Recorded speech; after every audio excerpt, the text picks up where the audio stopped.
Bon, aujourd'hui nous sommes mercredi 3 décembre 2025 et l'on se retrouve pour les chroniques de Mercure, ta guidance qui t'aide à y voir plus clair si tu es au sein d'une communication devenue difficile, compliquée, conflictuelle, voire inexistante, tel un silence radio.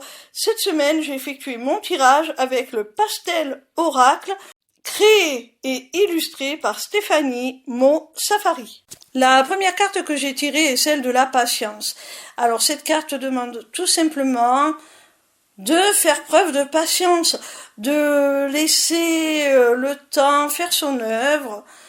Ne sois pas trop pressé, ne trépigne pas si tu n'as plus de nouvelles de cette personne, en espérant qu'elle reprenne contact rapidement, parce que ça ne sera pas le cas.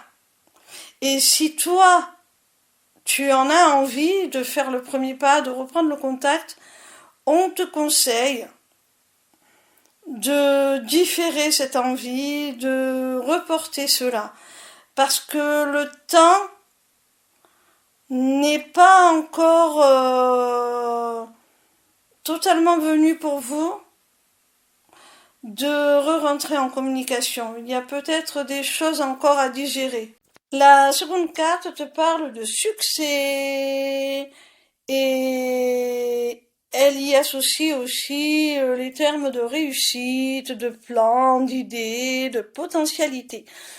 Alors, mon petit rayon, si on associe cette carte à la précédente, on te dit que pour qu'il y ait un dénouement favorable, que tu puisses réussir à te faire comprendre de cette personne,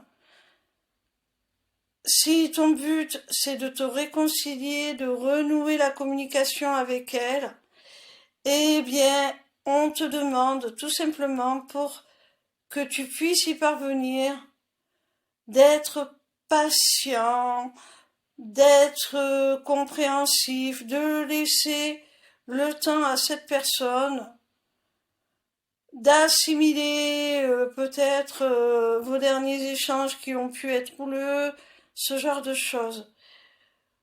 Lui laisser le temps aussi, si c'est nécessaire, peut-être de se remettre en cause, de prendre conscience de sa part de responsabilité dans votre différend.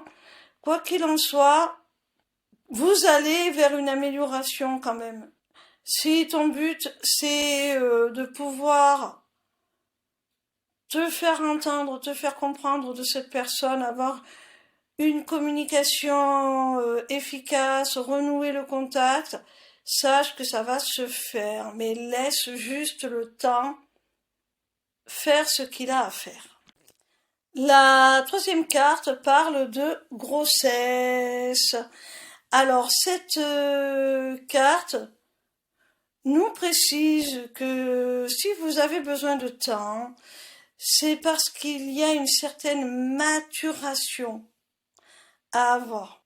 Vous devez laisser à certaines choses le temps de la gestation pour que ça mûrisse et que ça puisse